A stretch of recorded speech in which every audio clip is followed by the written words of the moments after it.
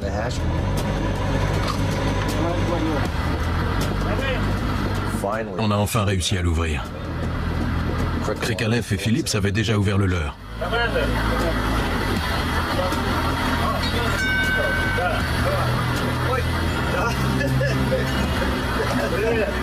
Ça y est, content d'être là.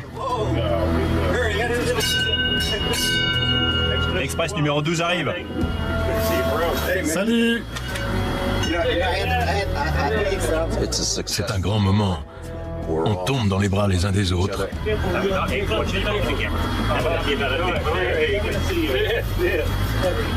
Encore des passagers qui descendent. Bien que ne se considérant pas comme un touriste, Greg a emporté sa caméra.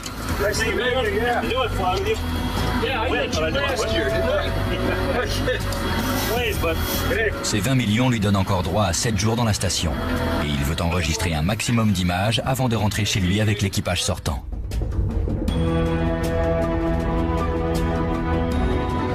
Petit déjeuner du mardi. Il va faire le voyage du retour avec une célébrité. Tous les fanas de l'espace connaissent Sergei Krikalev de nom. Personne n'a passé autant de temps là-haut que ce cosmonaute légendaire. Plus de 2 ans en tout.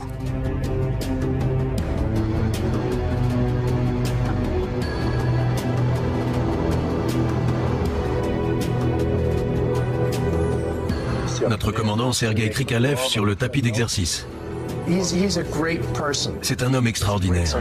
Il a le sens de l'humour, il est modeste et il est super doué.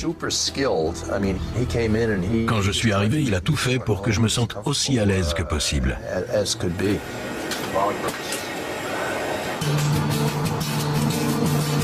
Même s'il s'est longuement préparé, le nouvel équipage doit s'habituer à la vie dans l'espace. Notre réunion quotidienne.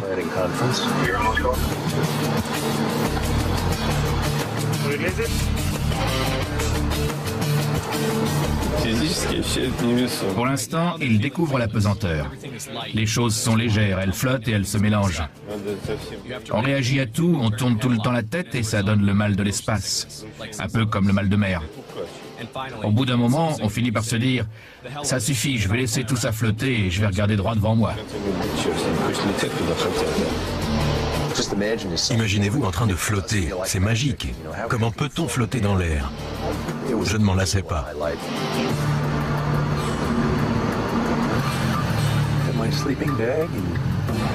Pour l'ancien équipage comme pour le nouveau, la semaine sert à passer en revue d'innombrables détails.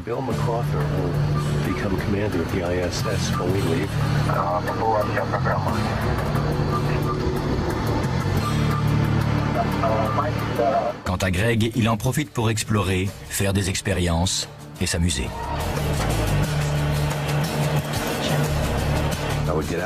Je sortais de mon sac de couchage et j'allais aussitôt jusqu'au hublot pour regarder la Terre. Je prenais un appareil photo, je faisais quelques photos et je me disais « Waouh !» Chaque fois que je voyais la Terre, je me disais « Waouh ! Quelle belle image du monde !»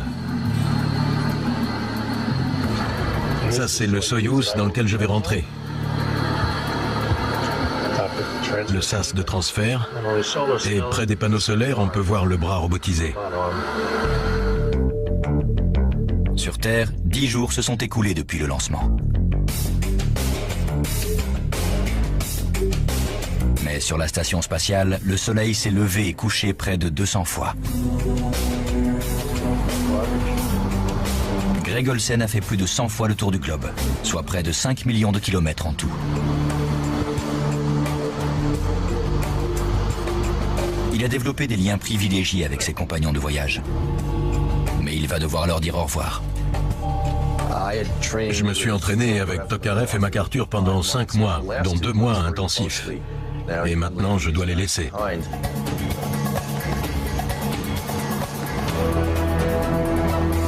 Un par un, Greg, Sergei et John se glissent dans la minuscule capsule prévue pour le retour. C'est un peu comme un film en 3 épisodes. L'épisode 2 s'achève quand on ferme le sas. Et l'épisode 3, c'est la descente. On a intérêt à entrer là-dedans et à partir s'entraîner parce qu'il y a un planning à respecter. Je savais que la descente allait être un peu agitée et il fallait s'y préparer. La fermeture du SAS marque le début du chapitre le plus périlleux de toute mission spatiale, la rentrée.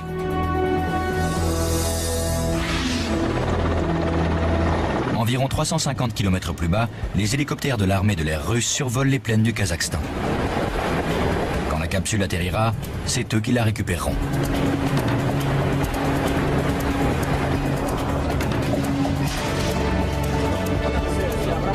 Au centre de contrôle, Vladimir Soloviev et son équipe se préparent à séparer Soyouz de la station spatiale.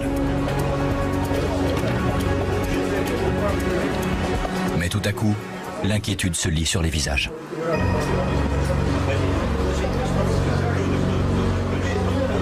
Un grave problème apparaît au niveau de la capsule de rentrée.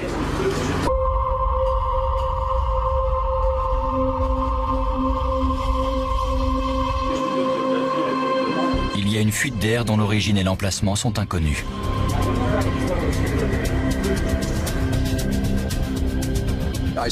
J'ai vu que la pression chutait. Elle était autour de 750 et elle est descendue dans les 600. Krikalev suivait ça attentivement. Vladimir Soloviev a dirigé 100 missions spatiales. Mais c'est la première fois qu'une telle chose se produit.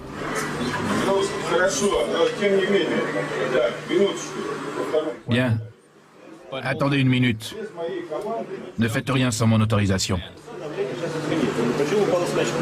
Sur un véhicule spatial, une fuite d'air n'est jamais la bienvenue.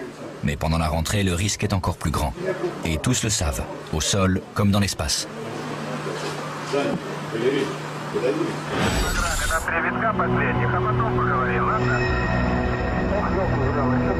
Le 29 juin 1979, Soyouz 11 quitte la station spatiale Salyut 1 avec 3 cosmonautes à son bord.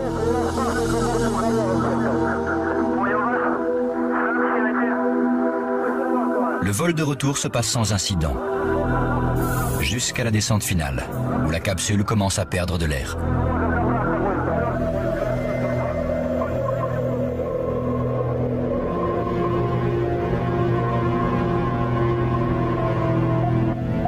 À l'ouverture du module, les 3 membres d'équipage sont retrouvés morts. Ils ont manqué d'oxygène.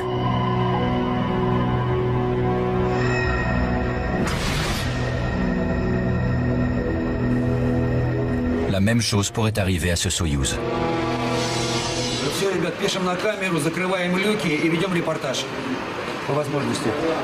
Au centre de contrôle et dans la capsule, chacun s'efforce de comprendre et de résoudre le problème. Tout ce que peut faire Greg Olsen, c'est attendre, en regardant Sergei tenter de renforcer l'étanchéité. Je savais qu'ils s'en occupaient, je savais qu'ils étaient en contact avec la Terre, et je savais qu'il n'y avait sans doute pas de meilleur pilote que Sergei Krikalev.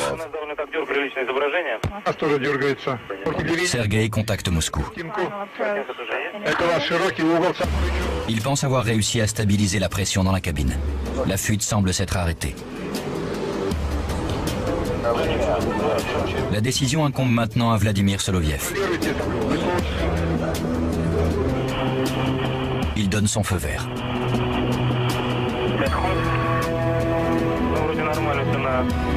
La capsule de rentrée se détache de la station spatiale et entame son voyage de retour.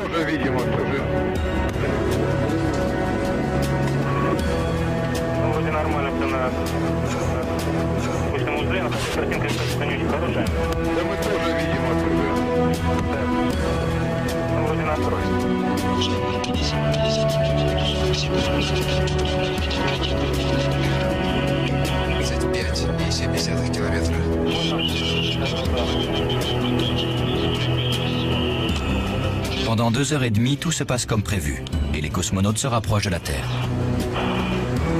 Mais Mais au moment où Soyouz entre dans l'atmosphère, la pression recommence à baisser.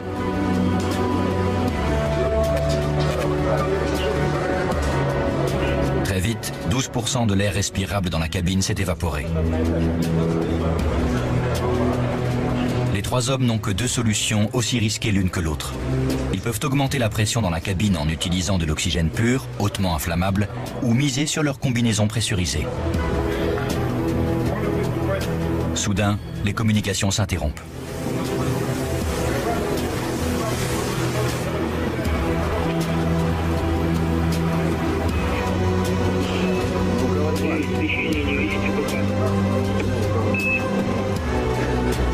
Les hommes du centre de contrôle ne peuvent que regarder, attendre et espérer.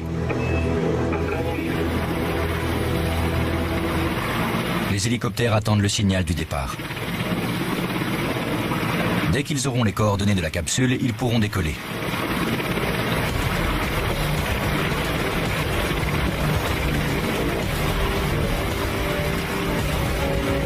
À l'aube, Soyouz entre dans l'atmosphère comme un météore, une traînée blanche sur le ciel encore obscur. Personne ne sait comment vont les cosmonautes.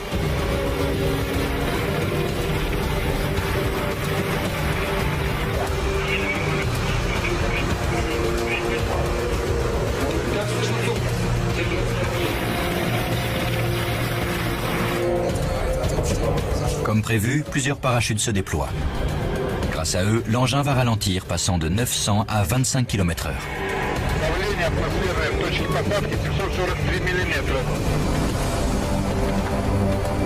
Soyouz s'est posé.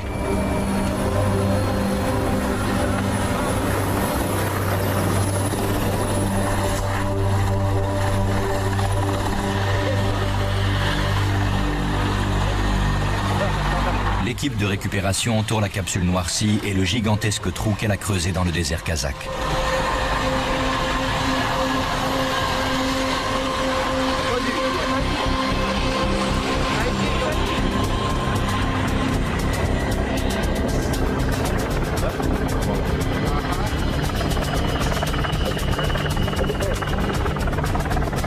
Un système de localisation se déclenche automatiquement.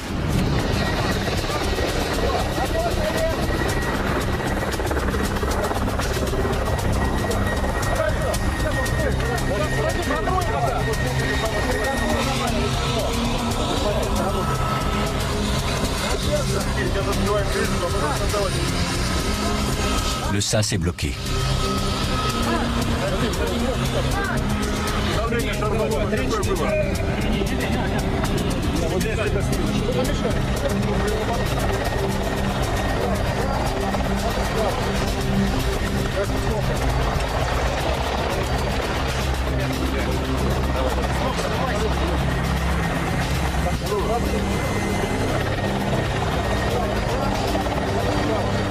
Enfin, le sas cède.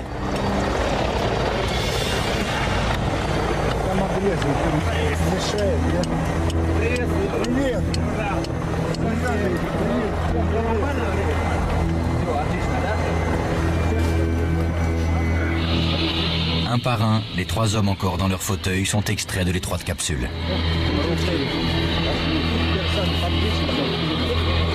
Sergueï Krikalev a l'air de bien aller.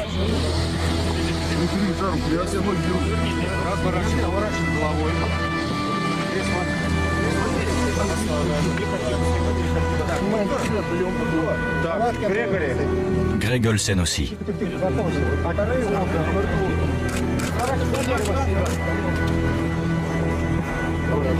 Mais John Phillips, l'astronaute de la NASA, est à peine conscient.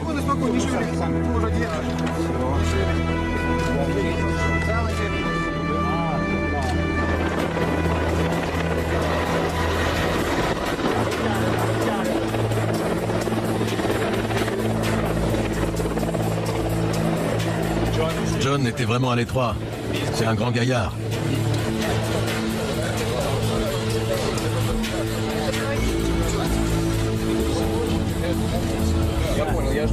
Pour le ranimer, on lui fait respirer des sels.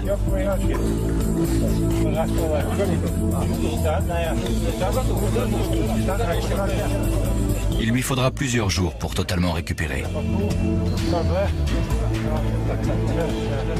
John, ça va? Fait suffisamment rare pour être noté, les Russes reconnaîtront par la suite que cette rentrée avait été périlleuse. Quelques jours plus tard, en effet, Sergei Krikalev qualifiera publiquement la dépressurisation de la cabine d'incident grave. La marge était mince et les risques considérables. Mais une fois encore, le doyen des vaisseaux russes a fait un voyage réussi dans l'espace.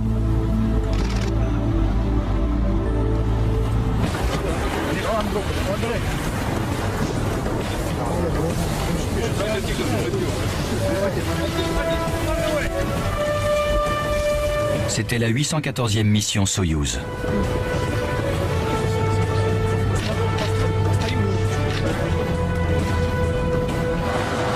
Mais pour Greg Olsen, seule une mission comptera. Celle qui a permis à son rêve de devenir réalité.